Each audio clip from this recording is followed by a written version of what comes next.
پہلے میں سسرال والوں کی باتیں سنوں جو شکل دیکھتے ہی شروع کر دیتے ہیں بچہ کب ہو رہا ہے، پھر میکے والے کہتے ہیں بچہ کب ہو رہا ہے، پھر دوست کہتے ہیں بچہ کب ہو رہا ہے، پھر محلے والے کہتے ہیں بچہ کب ہو رہا ہے، اور اگر کوئی دوستوں کے والدین بچ گئے ہیں تو وہ بھی کہتے ہیں بچہ کب ہو رہا ہے۔ اگر ہم اپنی زندگی میں خوش ہیں تو ہماری شکل دیکھتے ہی لوگوں کو بچے کیوں یاد آتے ہیں بھائی؟ اگر شادی ہوئی ہے اس کا مطلب ہے نا بچے فوراً نکالو۔ ٹوکوفوبیا جن عورتوں کو ہوتی ہے ان کو وہ موت سے اتنا نہیں ڈرتی جتنا بچہ فیئر آف پریگننسی اور چائلڈ برتھ ہوتا ہے۔ یہ مرد اور عورت کی اپنی چوائس ہونا چاہیے۔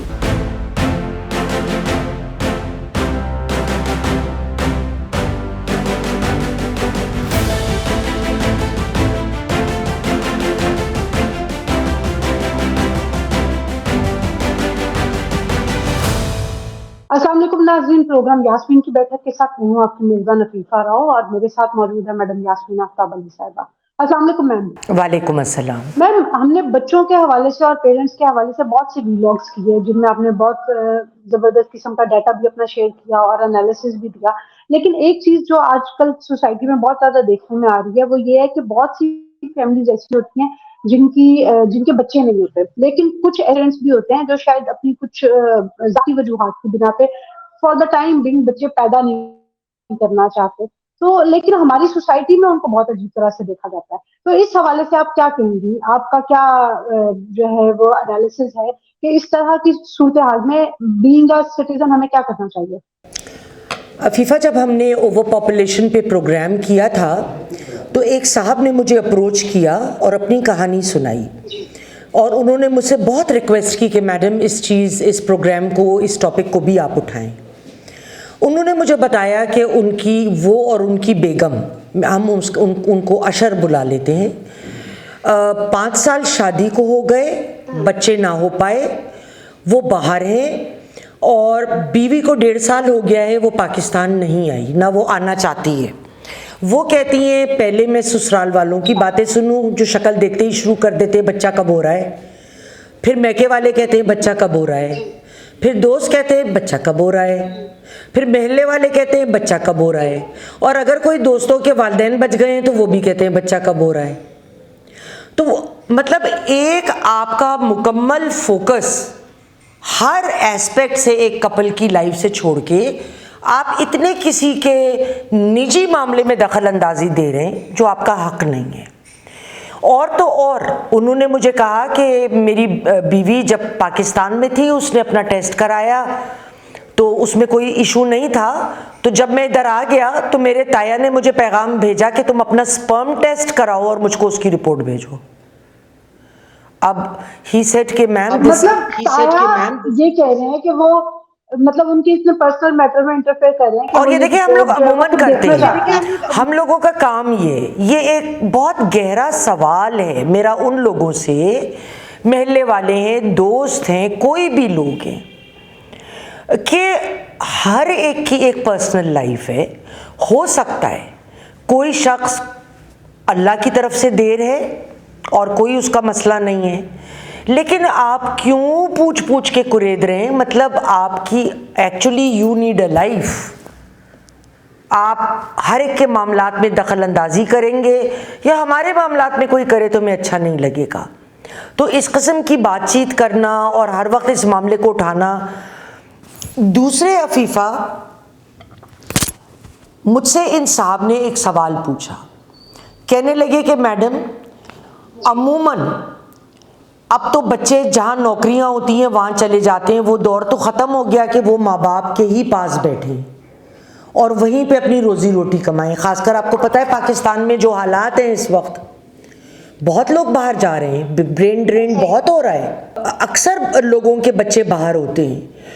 تو ایک میرے جاننے والے، میں آپ کو یہ ضرور ایک بات بتاؤں کہ ایک بھائی بہن والد کی ڈیتھ ہو گئی، ان کو صرف اپنی ماں سے یہ دلچسپی تھی کہ وہ اپنا گھر اس کے نام کر دیں، اور جب ان کا جوان بہنوئی فوت ہوا، وہ اپنی بہن کے گھر سے 3 گلی دور رہتا تھا، اس نے فون کر کے افسوس نہیں کیا، وہ گھر افسوس کرنے نہیں آیا، لیکن ان کو یہ فکر ضرور تھی کہ ماں جو ہیں وہ گھر کب ان کے نام کر رہی ہیں۔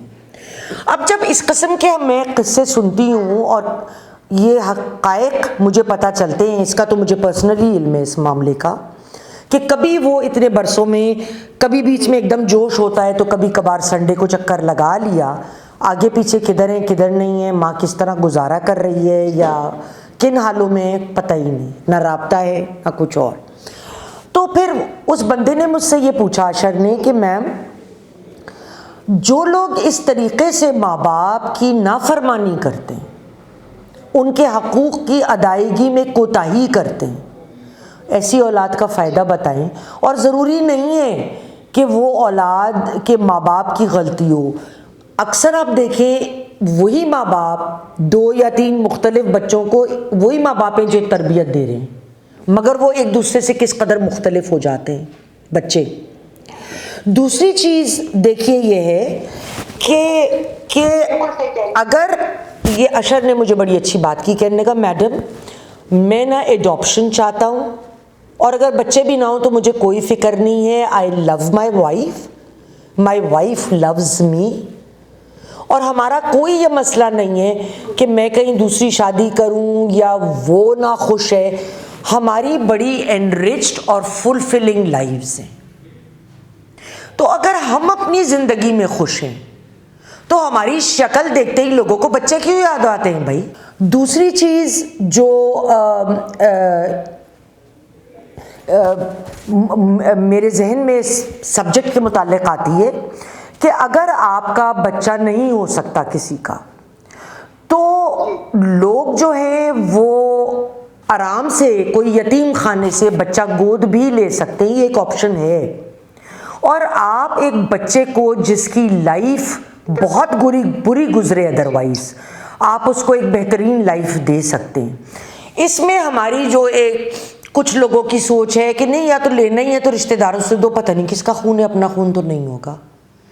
خدا کا خوف کرنا چاہیے ایسی بات کرتے ہوئے. بچے معصوم ہوتے ہیں, وہ ایک کوڑا کاغذ ہے یار, اس کے اوپر تو جو لکھ دو گے وہ لکھا جائے گا. ہمیں اتنا تنگ دل ہو کر کبھی نہیں سوچنا چاہیے. اور میں تو ویسے بھی فیملی میں کسی کا بچہ لے کے پالنے کے سخت خلاف ہوں, کیونکہ جب وہ بچہ بڑا ہوگا اس کو پتہ چلے گا کہ میرا اصل ماں باپ تو یہ ہے, اور انہوں نے مجھ کو دے دیا, باقی بچے رکھے. وہ جو اس کے بھائی بہن ہیں وہ اکٹھا پل بڑھ کے بڑے ہوئے, ظاہر ہے آپ ایک کونے میں رکھے گئے, کسی اور کو دیے گئے. وہ بچے کی پرسنالٹی میں بڑے اس میں دراڑیں آ سکتی ہیں ان تمام باتوں سے. لیکن جب ایک بچے کو پتہ ہے, اور ضرور بتا دینا چاہیے کہ ہم بھائی تمہیں ہم نے اڈاپٹ کیا ہے, یتیم خانے سے لائے ہیں, جو بھی اس سچویشن میں وہ بچہ, اس کو وہ ایک وہ گریٹفلنس اس کے اندر ضرور ہوگی, ہونی چاہیے, ہوتی ہے زیادہ تر. کہ میں بہت سارے ایسے اپنے ملنے والوں میں جانتی ہوں عفیفہ, لوگوں کو, بڑے اچھے خاندانی لوگوں کو, جنہوں نے بچی اڈاپٹ کی, ایک نے ایک بیٹا اڈاپٹ کیا, بے اولاد تھے, اور آپس میں بڑی محبت, اور بچے بڑے اچھے طریقے سے رہے. اس کے علاوہ ایک پوائنٹ جو آج کے زمانے میں بڑا ضروری ہے,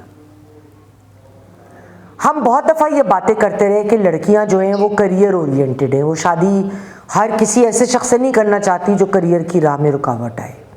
میری اپنی کزن, میں نام نہیں لوں گی, شیز ساری دنیا ان کو جانتی ہے, نہ پروفیشن بتاؤں گی, وہ ایسے ہی ہے جیسے میں نام بتا دوں. لیکن انہوں نے جب شادی کی, she made a conscious decision کہ میں بچہ پیدا نہیں کروں گی. انہوں نے نہیں کیا, اور میں نے ہمیشہ دل سے ان کا ڈیسیشن سپورٹ کیا. اس لیے کیونکہ ہم ہمیشہ یہ سمجھتے ہیں کہ اگر شادی ہوئی ہے اس کا مطلب ہے نا بچے فوراً نکالو 2-3 سال کے اندر, تو ایک تو ہونا چاہیے. لیکن بعض لوگ, چاہے مرد بھی ہے یا عورت بھی ہے, اگر وہ ریپروڈکشن نہیں چاہتے, یہ نہیں کچھ عرصے کے لیے کبھی بھی, یہ پھر بھی ان کی ذاتی چوائس ہے. پرابلم تب آتا ہے جب بیوی چاہتی ہے اور مرد نہیں چاہتا, یا مرد چاہتا ہے اور بیوی نہ چاہے, پرابلم تب آ سکتا ہے. ایک چیز میں آپ کو اور ادھر ناظرین کو بتانا چاہتی ہوں, جس بارے میں شاید بہت کم لوگوں کو پتا ہو, اف ایٹ آل. ایک بیماری ہے ٹوکوفوبیا. ٹوکوفوبیا جن عورتوں کو ہوتی ہے, ان کو وہ موت سے اتنا نہیں ڈرتی جتنا بچہ فیئر آف پریگننسی اور چائلڈ برتھ ہوتا ہے. اور بعض دفعہ ایسے واقعات میں نے سنے ایک دو گائنیکالوجسٹ سے کہ وہ عورت اس قدر خوفزدہ تھی کہ in that fear when she went inside to this for the surgery she did not survive. Tokophobia. تو ہم لوگوں کو نا بہت ساری چیزوں میں ہمارے معاشرے میں اویئرنیس ہی نہیں ہے نا. آئی ایم شیور جو یہ میں لفظ بول رہی ہوں بہت سارے لوگ پہلی دفعہ سن رہے ہوں گے. تو لیکن ہمیں ان باتوں کی اویئرنیس ہونا بڑا ضروری ہے.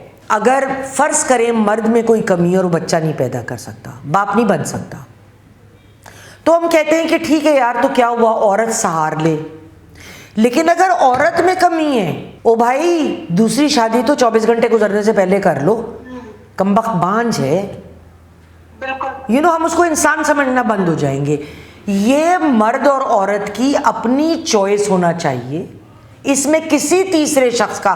اور یہ فضول بات کہ میں تو مرنے سے پہلے دادی بننا چاہتی ہوں, بھائی آپ کیا کس جہالت کے زمانے میں زندہ ہیں. لوگوں کو ان کی زندگیاں گزارنے دیں.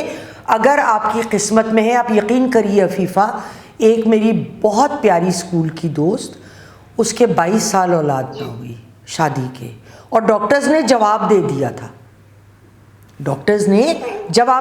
کہ تمہاری اولاد نہیں ہو سکتی, جو بھی پرابلم تھا.